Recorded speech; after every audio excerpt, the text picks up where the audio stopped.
Bonjour Carole, pouvez-vous vous présenter? Bonjour Karine, je suis Carole Meyer, nouvelle directrice du Festival à Rock.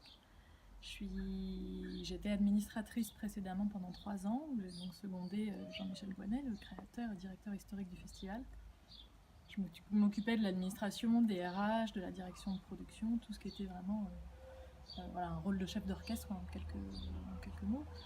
Et auparavant, j'ai eu diverses expériences professionnelles, toujours dans le milieu culturel, notamment pour l'ambassade de France en Inde, où j'ai passé 2 ans avant d'arriver à Saint-Brieuc. L'identité d'Aroc, c'est la pluridisciplinarité et c'est l'urbanité. Et c'est quelque chose qu'on ne retrouve pas beaucoup dans d'autres festivals.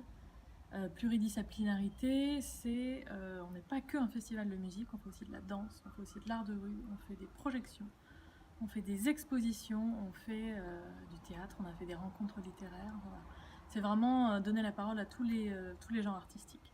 Et l'urbanité, ça c'est vraiment l'ADN d'Aroc, c'est le centre-ville de Saint-Brieuc, des lieux en intérieur, des lieux en extérieur.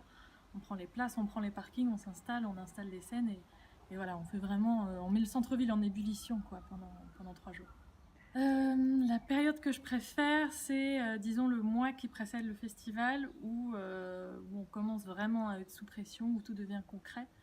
Les équipes arrivent, les premières livraisons se font et on commence à monter environ 2 semaines avant le festival et là c'est très intense et c'est l'aboutissement en fait d'une année de travail qui prend corps et qui se fait très vite en quelques semaines quoi.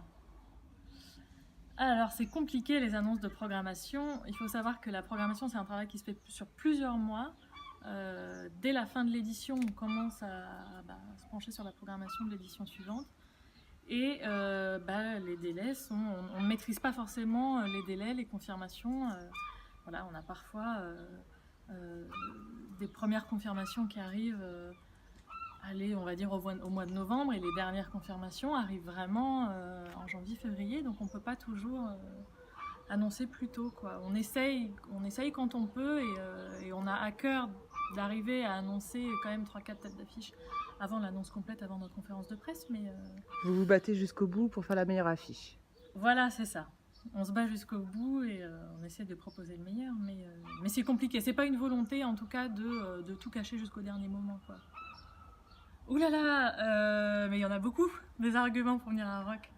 Venir au centre-ville, donc la facilité de vivre vraiment l'expérience du festival en centre-ville en ayant l'hôtel ou les amis ou voilà, un environnement familial et facile à vivre à proximité, de pouvoir naviguer entre différentes propositions artistiques, des concerts, des têtes d'affiche par ici, et puis une expo l'après-midi, et puis manger un petit déjeuner, enfin prendre le déjeuner à Rock and Talk, et puis aller voir un spectacle de danse le soir avant d'enchaîner sur d'autres concerts. Enfin voilà, c'est vraiment le choix entre plusieurs spectacles et la richesse quoi, qu'offre le festival et qu'offre le centre-ville. C'est ça le compromis.